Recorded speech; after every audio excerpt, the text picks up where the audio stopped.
Bonjour, Bonjour. on est deux thérapeutes de couple, psychologue, psychothérapeute, Yannick Dascoli et moi-même, Thomas Noyer. Et on s'est dit que voilà, la thérapie de couple, c'est quelque chose il y a quelque chose de fascinant, il y a quelque chose qui fait un peu peur aussi. Donc on s'est dit qu'on allait parler ensemble de certaines questions qu'on a préparées. Il y a 7 questions. On va se les renvoyer pour un peu démystifier ou vulgariser ou répondre à des questions que le public pourrait avoir. Dans un échange qui se voudra un dialogue entre nous. Exactement. On va faire du mieux qu'on peut pour être spontané. Très Donc, bien. je te pose la première question, Yannick. Oui. Comment est-ce qu'on choisit son psy ou sa psy plutôt, parce qu'il y a plus de psy femmes que d'hommes? Déjà, c'est une très bonne question. Elle est importante et je pense que le choix de thérapeute est vraiment quelque chose, quelque part la thérapie, elle commence à mon sens déjà à ce moment-là.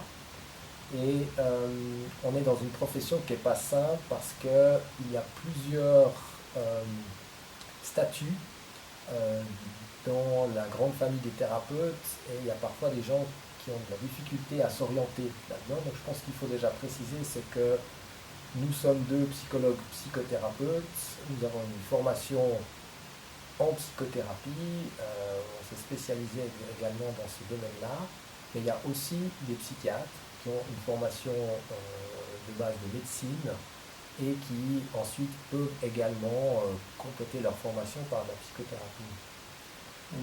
On peut collaborer évidemment ensemble avec les psychiatres, ce qui n'est pas toujours le cas, mais c'est possible.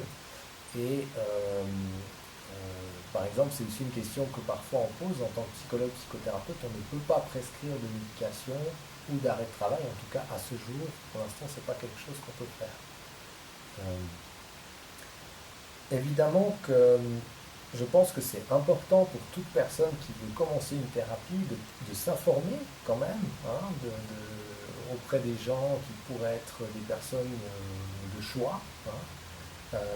Et puis, je pense que c'est surtout important pour la personne de se sentir à l'aise. Hein. Donc, parfois, il faut une, deux séances pour pouvoir ressentir ça. Et puis, beaucoup de choses se jouent dans le relationnel. Hein. Nous, dans notre métier, on parle d'alliance thérapeutique. Et je crois que c'est quand même une dimension qui est très très importante au-delà des outils techniques, au-delà de l'orientation même, de la spécialisation même. Finalement, une grande partie, c'est celle-ci. Il faut que les gens se sentent à l'aise dans le lien qu'ils construisent avec le ou la thérapeute.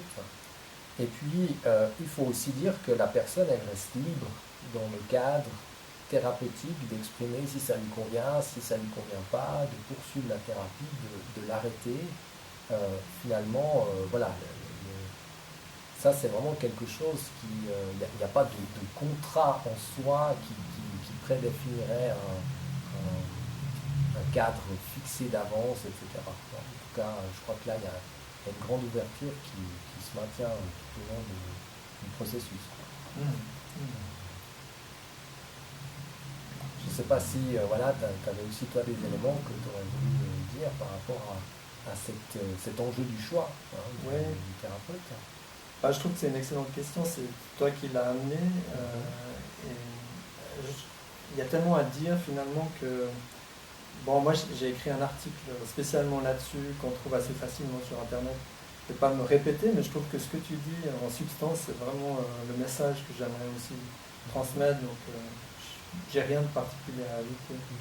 Je dirais que le feeling et effectivement le lien est très important, et puis ça on ne peut pas le deviner avant, donc c'est souvent, je fais un peu un résumé de ce que tu as dit, mais c'est souvent en demandant aux proches, les gens qui nous connaissent bien, qui peuvent peut-être nous recommander quelqu'un qui a plus de chances de nous correspondre que si on prend au hasard un nom dans un bottin téléphonique ou sur internet. Et on peut dire aussi peut-être que chacun a le droit de peut-être faire une première expérience qui ne convient pas. Hein. C'est aussi possible qu'on soit face à une personne et nous on sait très bien qu'en tant que thérapeute on ne pourra certainement pas convenir à tout le monde. Hein.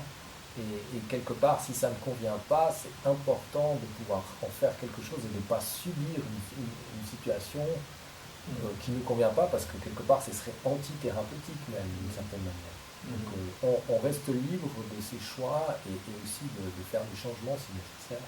Absolument, absolument. Et d'ailleurs, un feeling qui va dans les deux sens, parce que moi, ça m'est arrivé personnellement de ne pas vouloir travailler avec quelqu'un, ça m'est arrivé qu'une seule fois dans ma carrière, mais ça peut arriver aussi dans l'autre sens. Oui.